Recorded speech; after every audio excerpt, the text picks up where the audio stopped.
যিনি কখনো কাঁদেননি, নবী সাল্লাল্লাহু আলাইহি ওয়াসাল্লামের মৃত্যুর পর প্রথমবার কাঁদলেন। তিনি ছিলেন এমন এক যোদ্ধা যার চোখে যুদ্ধের আগুন, হাতে তলোয়ার আর হৃদয়ে ভয় নেই কোনো। শত যুদ্ধ, হাজার মৃত্যু দেখেও তিনি কখনো কাঁদেননি।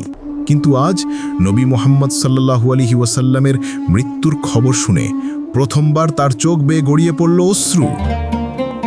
আল্লাহু আকবার, আল্লাহু আকবার। খালিদ ইবনু আল ওয়ালিদ, যার নাম শুনলেই শত্রুরা কাঁপত, যিনি নবীজির দুয়া পেয়েছিলেন, তুমি আল্লাহর তলোয়ার যা আল্লাহ কাফিরদের উপর চালিয়েছেন। তিনি ছিলেন এমন সাহসী যে মৃত্যুর সামনে দাঁড়িয়েও হাসতেন। কিন্তু আজ তার সেই সাহসী মুখে বিষণ্ণতা, কারণ যিনি তার জীবনের আলো ছিলেন, সেই নবী সাল্লাল্লাহু আলাইহি ওয়াসাল্লাম চলে গেছেন। মদিনায় নবীজি ওফাতের খবর যখন পৌঁছালো, পুরো আরবস্থান স্তব্ধ হয়ে গেল। অনেকেই বিশ্বাসই করতে পারছিল না। খালিদ তখন যুদ্ধের ময়দানে ছিলেন। তাঁবুর দরজায় এক দূত এসে বলল, রাসূলুল্লাহ সাল্লাল্লাহু আলাইহি ওয়াসাল্লাম চলে গেছেন। খালিদের হাতে থাকা তরবারি থেমে গেল, চোখের দৃষ্টি স্থির হয়ে রইল। তার মুখ থেকে বের হলো না কোনো শব্দ, শুধু আকাশের দিকে তাকিয়ে রইলেন, যেন বিশ্বাস করতে পারছেন না। সেই মানুষটি, যিনি কখনো যুদ্ধের ভয় পাননি, আজ ভেঙে পড়লেন, কারণ তিনি হারালেন তার প্রিয় নবীকে। খালিদ রাদিয়াল্লাহু আনহু একা বসে পড়লেন এক কোণে, হাতে তলোয়ার, কিন্তু হৃদয়ে এক শূন্যতা।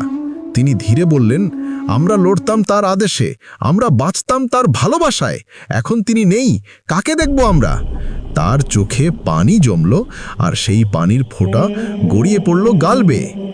সেই চোখ যা মৃত্যুকেও ভয় দেখিয়েছে, আজ সেই চোখ কাঁদছে নবীর ভালোবাসায়। তিনি বললেন, আমার প্রভু, আমি আর যুদ্ধ চাই না, আমি শুধু চাই নবীর পাশে জান্নাতে থাকতে। নবীর মৃত্যু তাকে দুঃখ দিয়েছিল, কিন্তু সেই দুঃখই তাকে করে তুলেছিল আরও নিবেদিত। তিনি বুঝলেন, নবী চলে গেছেন, কিন্তু তার আদর্শ বেঁচে আছে। তাই তিনি আবার তরবারি তুললেন, কিন্তু এবার শুধু যুদ্ধের জন্য নয়, ইসলামকে ছড়িয়ে দেওয়ার জন্য। খালিদ বলেছিলেন, আমি নবীকে দেখেছি যুদ্ধের সময়, আমি দেখেছি তার চোখে ভয় নেই। আমি প্রতিজ্ঞা করেছি, তার পথেই আমি জীবন কাটাবো। আর তিনি সেই প্রতিজ্ঞা রেখেছিলেন শেষ নিঃশ্বাস পর্যন্ত। যে মানুষ কখনো কাঁদেনি, সে কেঁদেছিল ভালোবাসায়, নবীর প্রতি শ্রদ্ধায়। আর এই অশ্রুই প্রমাণ করে, সাহস মানে নির্লিপ্ত থাকা নয়, বরং যাকে ভালোবাসো তার জন্য হৃদয় ভেঙে পড়তে জানা। খালিদের অশ্রু ছিল বীরের কান্না। আল্লাহুম্মা সল্লি আলা মুহাম্মদ, যে নবীর ভালোবাসায় বীরও কেঁদেছিল।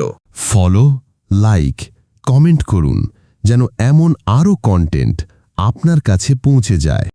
ইসলাম প্রচারে আপনার একটি শেয়ারই হতে পারে কারো হেদায়েতের দরজা।